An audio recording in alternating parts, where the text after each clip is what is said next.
आज एक बहुत मुबारक खबर आई है कि हमारी डिफेंस एक्विजिशन काउंसिल ने DAC ने फाइनली नोट दे दिया है 114 रफाल्स के सौदे को।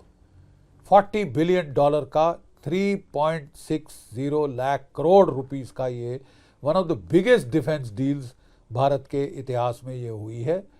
और जो भी लोग चैं करना चाहते हैं कि इतना खर्चा हुआ, ऐसे गद्दार हमारे देश में बहुत हैं जो अपनी थाली में छेद करते हैं।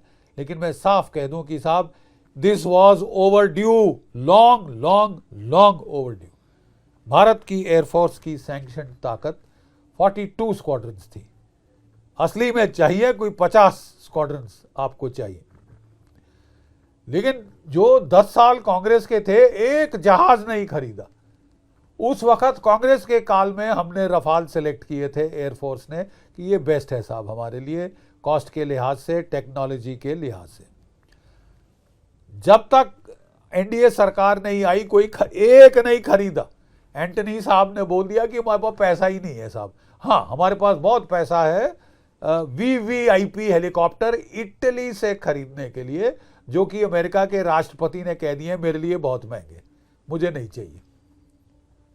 वो है, उसके लिए पैसे थे लेकिन रफाल के लिए नहीं थे साहब। हमारे डिफेंस के साथ खिलवाड़ किया गया है, खतरनाक खिलवाड़।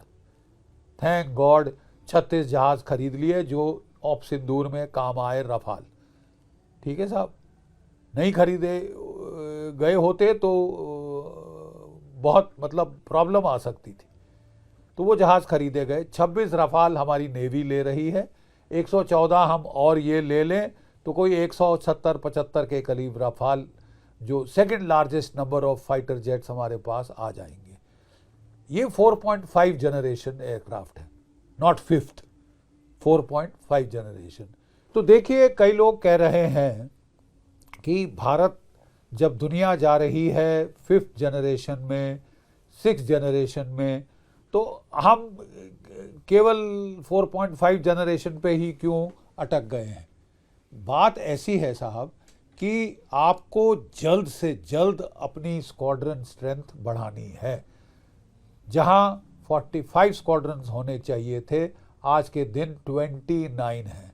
पाकिस्तान के पास 25 स्क्वाड्रन हैं, यानी कि भारत और पाकिस्तान तकरीबन बराबरी पे आ गए हैं। जबकि इंडियन एयरफोर्स को चीन, पाकिस्तान, बांग्लादेश 3.5 फ्रंट का मुकाबला करना है। आपके MiG-21 फेज आउट हो गए, MiG-23 फेज आउट हो गए, MiG-27 फेज आउट हो गए। आपके जो जैगवार हैं, आपके जो मिराज 2000 हैं, MiG-29 हैं, ये फेज आउट होने की कगार में हैं।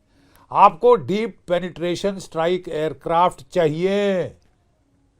उसके लिए हमने कोई 20 साल पहले रफाल चुन लिया था।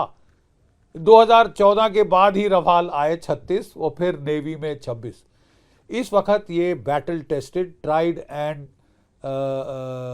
प्रूवन एयरक्राफ्ट है, जो कि ऑलरेडी इंटीग्रेट हो चुका है हमारी एयरफोर्स के साथ, हमारे कमांड एंड कंट्रोल सिस्टम्स के अंदर।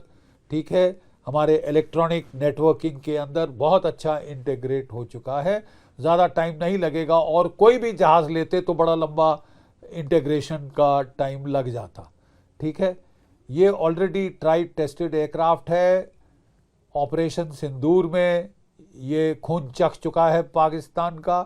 हम इसको आजमा चुके हैं, कॉम्बैट इसकी कैपेबिलिटी, और हमको बहुत अच्छी, हमारे को मुफीद और माफिक साबित हुई है। तो it made the best sense to quickly get in these aircraft, because सबसे फास्ट यही इंटीग्रेट हो सकते हैं। बट डज दैट मीन, क्या उसका मतलब है कि we can dispense with 5th generation aircraft? बिल्कुल नहीं। वो अलग रिक्वायरमेंट है, ये अलग रिक्वायरमेंट है। ठीक है साहब, मैं बताना चाहता हूं कि हमको इतने सारे रफाल लेने के बाद भी आपको जो 5th जनरेशन फाइटर एयरक्राफ्ट हैं वो लेने ही पड़ेंगे। चॉइस क्या है? अमेरिका ने ऑफर किया था अपना F-35, कोई ऑफिशियल तो नहीं आया, लेकिन डोनाल्ड ट्रंप साहब कह रहे थे कि हम देंगे, हमसे खरीदो। उसकी कीमत जो Su-35 है उससे 2-2.5 गुना ज़्यादा है नंबर 1। ठीक है साहब, 2-2.5 गुना ज़्यादा है नंबर 1। और उसके अलावा उसका जो मेंटेनेंस कॉस्ट है द मोस्ट एक्सपेंसिव, उसका जो उसकी टर्नओवर है, जो उसका मेंटेनेबिलिटी है, availability of the fleet 40 to 50% at any give time. इतने महंगे हथियार खरीदो, आधे टाइम आपको अवेलेबल ही नहीं होंगे, मेंटेनेंस हो रही होगी। बहुत मेंटेनेंस इंटेंसिव एयरक्राफ्ट है। अमेरिका सोर्स कोड नहीं देगा, टेक्नोलॉजी शेयर नहीं करेगा, अपने देश में मैन्युफैक्चर नहीं करने देगा। अमेरिका अड़ंगे लगाएगा, कहाँ पे डिप्लॉय करो, कहाँ पे इस्तेमाल करो, बाप का राज है। अरबों डॉलर दो और उसके बाद अमेरिका फैसला करेगा कि पाकिस्तान के खिलाफ इस्तेमाल नहीं हो सकता। तो फिर ले किस लिए रहे हैं साहब? What the hell are we buying it for? दूसरा है साहब कि उसमें किल स्विच है। आप अरबों डॉलर खर्चे करो, कल डोनाल्ड ट्रंप साहब नाराज हो गए, बोले किल स्विच सारे डिजेबल कर दो, तो ठन ठन गोपाल करो आप उसके बाद। तो ऐसा तो साहब भारत ने मना ही कर दिया साहब, थैंक यू वेरी मच, हमें नहीं चाहिए। दूसरा ऑफर क्या है? Su-57, आधी कीमत F-35 की, नंबर 1। नंबर 2, वो पूरा ट्रांसफ़र ऑफ टेक्नोलॉजी दे रहे हैं, भारत में मैन्युफैक्चर होगा, सोर्स कोड शेयर होंगे, अपने BVR आकाश मिसाइल, अपने जो आपके ब्रह्मोस मिसाइल, सब उस पर माउंट हो सकते हैं। ठीक है साहब। और जो हमारी Su-30 की फैक्ट्रीज़ हैं वो ईजिली अपग्रेड हो सकती हैं Su-57 को बनाने के लिए। इसके ऊपर ऑलरेडी वो आके चेक कर चुके हैं रशियन इंजीनियर्स। देखिए साहब, ऑप सिंदूर के जो लेसन लर्न है उसके मुताबिक हमको S-400 मिसाइल बहुत कारगर सिद्ध हुए हैं। हमको 3 हमारे पास हैं, 2 स्क्वाड्रन बचे पड़े हैं आने के लिए, वो कह रहे हैं इस साल आ जाएंगे। हमको 5 और स्क्वाड्रन ऐसे चाहिए S-400 के। S-500 भी आ जाए तो बहुत अच्छी बात है। हमको Su-57 चाहिए ही चाहिए। अब प्रॉब्लम ये है साहब कि यहाँ पे डोनाल्ड ट्रंप साहब नाटक कर रहे हैं कि आप तो रूस से तेल भी नहीं खरीद सकते। 40% तेल हमारा रूस से आ रहा था, अभी भी 30% आ रहा है।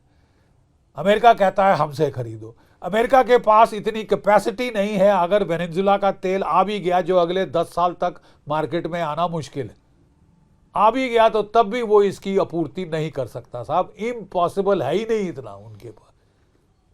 तो हमें तो समझ नहीं आ रहा साहब कि वो कहां से डिक्टेट कर रहे हैं कि हम सस्ता तेल बंद करें, 5 गुना ज्यादा महंगा तेल लें। क्या अपनी इकोनॉमी का कबाड़ा करना है क्या आपके कहने पे?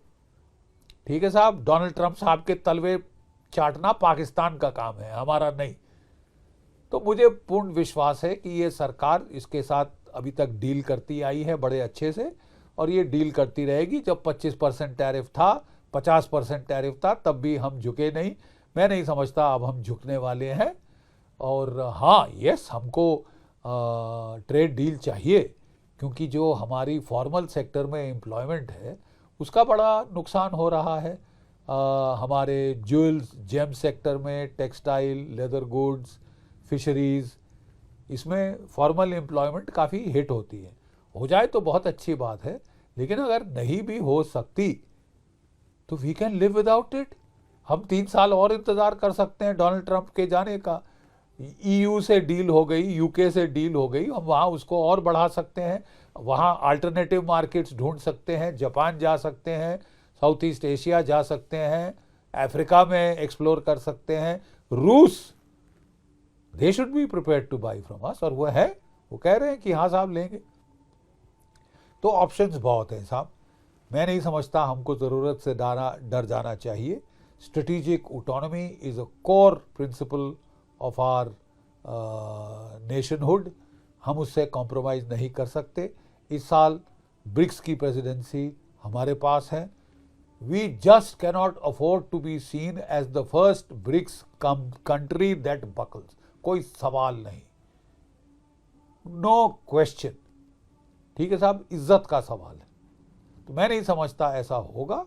अभी तक सरकार ने अपने कार्ड्स बड़े अच्छे से खेले हैं, अपने पत्ते बहुत अच्छे से खेले हैं, और मुझे पूर्ण विश्वास है कि हम इसको हैंडल कर लेंगे। और ये जो है हमारे जो गैप्स हैं एयर पावर में, जल्द से जल्द वो मेकअप कर लिए जाएंगे। जय भारत, जय हिंद।